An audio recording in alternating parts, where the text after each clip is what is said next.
إن سعيكم لشتى فأما من أعطى واتقى وصدق بالحسنى فسنيسره لليسر. اعوذ باللہ من الشیطان الرجیم. بسم اللہ الرحمن الرحیم. آج ہم باب البسملہ کے جو بقیہ اشعار ہیں وہ ہم پڑھیں گے انشاءاللہ. تو اس سے پچھلے سبق کے اندر چوتھا شعر مسکتہم المختار دون تنفس، یہاں تک ہم نے پڑھا تھا. اس سے آگے امام شاطبی یہ کہتے ہیں وَبَعْدُهُمْ فِي الْأَرْبَعِ الظُّهْرِ بَسْمَلَةً لَهُمْ، اور بعض راویوں نے فی الاربع الظہر چار روشن صورتوں میں بسملہ لہم بسم اللہ پڑھی ہے. لہم انہی قراء کے لیے. لہم سے مراد کل جلایاہ حصلہ یعنی ابن عامر شامی، ورش اور ابو عمرو بصری ہی مراد ہیں. تو کہتے ہیں کہ ویسے تو ان کا مذہب یہ ہے کہ بین سورتین بسم اللہ پڑھنا اور بسم اللہ کے بغیر وصل کرنا، اور تیسرا ہے سکتہ کرنا. یہ تین طرح کی قراءات ان کے لیے ہیں. لیکن بعض راویوں نے یہ بات ذکر کی ہے کہ فی الاربع الظہر چار روشن صورتوں میں. ان صورتوں سے مراد وہ چار صورتیں ہیں. دو صورتوں کے شروع میں ویلن کا لفظ آتا ہے اور دو صورتوں کے شروع میں لا کا لفظ آتا ہے. ہم طلباء کو اسی طرح یاد کرواتے ہیں کہ ویلن و ویلن لا ولا. ویلن و ویلن سے مراد ویل للمطففین اور ویل لکل ہمزۃ لمزہ، اور لا ولا سے مراد لا اقسم بیوم القیامہ اور لا اقسم بہذا البلد. تو بہرکیف یہ چار صورتیں جو ہیں، تو یہاں پر بعض راویوں نے وصل اور سکتہ کی بجائے صرف بسم اللہ کو پسند کیا ہے. کہتے ہیں صرف بسم اللہ پڑھی جائے گی. اس کی وجہ علماء نے یہ بیان کی ہے کہ معنی کے حوالے سے کچھ اچھا معنی نہیں بنتا، تو لہذا صرف بسم اللہ پڑھی جائے گی ان چار صورتوں میں. یعنی جب ہم سورۃ المدثر ختم کرنے کے بعد سورۃ القیامہ شروع کریں تو صرف بسم اللہ کی وجہ کو اختیار کیا جائے گا. اسی طرح اگر ہم سورۃ الفجر ختم کرنے کے بعد سورۃ البلد کا آغاز کرتے ہیں لا اقسم بہذا البلد، تو وہاں بھی صرف بسم اللہ کو پڑھا جائے گا، سکتہ اور وصل کی وجہ نہیں ہوگی.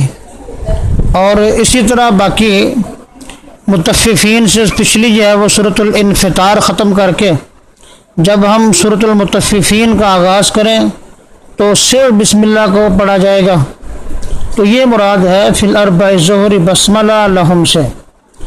لیکن دون النص اس کی بھی کوئی صراحت ان قراء سے نہیں ہے، ان سے کچھ مروی نہیں ہے. وہوا اور یہی بعض لوگ بعض راوی فیہن انہی چار روشن صورتوں میں ساکت لحمزہ امام حمزہ کے لیے سکتہ کرنے والے ہیں. ویسے امام حمزہ کا مذہب جو ہے وہ ہے بین السورتین بسم اللہ پڑھنا، بین السورتین وصل کرنا. لیکن ان صورتوں کے اندر وہ کہتے ہیں کہ امام حمزہ کی قرات میں وصل کی بجائے سکتہ ہوگا. ففہمہ، پس تو اس کو سمجھ لے. ولیسا مخذلہ، اور یہ کوئی متروک چیز نہیں ہے، چھوڑی ہوئی چیز نہیں ہے، بلکہ اس پر بھی عمل کرنے والے دنیا کے اندر موجود ہیں۔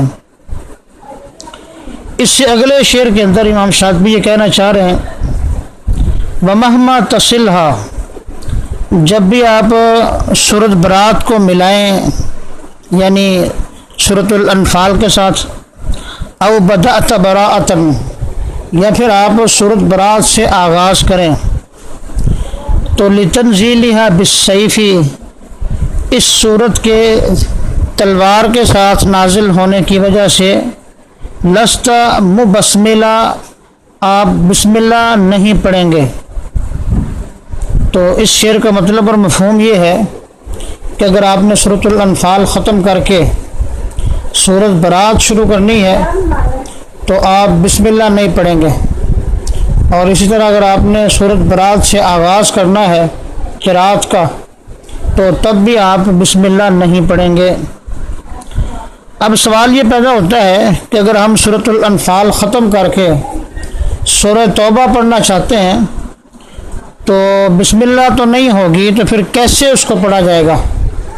تو اس کے لیے علماء نے 3 طریقے بیان کیے ہیں۔ کہتے ہیں ایک طریقہ ہے وقف کا، مثلا ان اللہ بکل شیء علیم براءۃ من اللہ ورسولہ، اور دوسرا طریقہ جو ہے وہ سکتہ کا ہے، ان اللہ بکل شیء علیم براءۃ من اللہ ورسولہ۔ تو یہ میں نے ایک ہی سانس کے اندر جو ہے وہ سکتہ کر کے پڑھا ہے۔ وقف اور سکتہ میں صرف سانس کو توڑنے کا فرق ہے، باقی کوئی فرق نہیں۔ اور تیسرا طریقہ جو ہے وہ ہے وصل کرنے کا، ان اللہ بکل شیء علیم براءۃ من اللہ۔ تو یہ 3 طریقے ہیں سورۃ الانفال کو سورہ برات یا سورہ توبہ کے ساتھ ملانے کے۔ تو اگر آپ نے دوسرا مسئلہ یہ ہے اگر آپ نے سورۃ برات سے سورہ توبہ سے قرات کا آغاز کیا ہے تو بسم اللہ وہاں بھی نہیں ہے، تو پھر کیا پڑھنا ہے؟ تو علماء نے لکھا ہے کہ آپ اعوذ باللہ پڑھنے کے بعد سورت کا آغاز کریں گے۔ مثلا آپ یوں پڑھیں گے اعوذ باللہ من الشیطان الرجیم براءۃ من اللہ ورسولہ۔ اس کے بعد شعر کا بقیہ حصہ ہے، یہ شعر ہمارا ختم ہو گیا۔ اگلا شعر ہے ولا بد منہا، اور ضروری ہے منہا یہ بسملہ پڑھنا فی ابتدائی کا صورتاً، جب آپ سورت سے ابتدا کریں، مطلب یہ ابتدا کی جو ہے وہ پہلی قسم ہے کہ آپ سورت سے ہی تلاوت کا آغاز کرتے ہیں، اس کا نام ہے ابتدائے تلاوت، ابتدائے سورت۔ تو اس شکل میں امام شاطبی کہہ رہے ہیں کہ لا بد منہا، یعنی بسم اللہ پڑھنا جو ہے وہ ضروری ہے، اس کے بارے میں کوئی اختیار نہیں، سوائے اس سورت برات کے، یعنی سورت برات کے شروع میں بسم اللہ نہیں ہوگی، لیکن اگر آپ سورت برات کے علاوہ کسی بھی سورت سے تلاوت کا آغاز کرتے ہیں تو بسم اللہ پڑھنی ضروری ہے۔ وفی الاجزاء خیر من تلا، اور درمیان صورتوں میں خیر اختیار دے دیا گیا ہے، من تلا جو بھی تلاوت کرے۔ مطلب اس کا یہ ہے کہ اگر آپ تلاوت کا آغاز سورت کے درمیان سے کرتے ہیں تو پھر آپ کو بسم اللہ پڑھنے کے بارے میں اختیار ہے، آپ پڑھنا چاہیں تو تب بھی ٹھیک ہے، اگر آپ نہ پڑھنا چاہیں تو وہ بھی آپ کے لیے ٹھیک ہے، جائز ہے۔ تو یہ وفی الاجزاء خیر من تلا، یہاں سے ابتدا کی جو دوسری صورت ہے وہ بیان کی جا رہی ہے، اس کو کہا جاتا ہے ابتدائے تلاوت، درمیانے صورت۔ تو درمیانے صورت میں جو تلاوت کی ابتدا ہوتی ہے، یہاں بسم اللہ کا پڑھنا نہ پڑھنا ایک اختلافی مسئلہ ہے، بعض کہتے ہیں کہ بسم اللہ پڑھی جائے گی، اور بعض کہتے ہیں کہ بسم اللہ نہیں پڑھی جائے گی۔ تو امام شاطبی نے بڑا اچھا بیان کر دیا ہے کہ خیر من تلا، آپ کو اختیار ہے، جو بھی تلاوت کرنا چاہتا ہے اس کو اختیار ہے، وہ چاہے تو بسم اللہ پڑھے، اگر چاہے تو بسم اللہ کو چھوڑ بھی سکتا ہے۔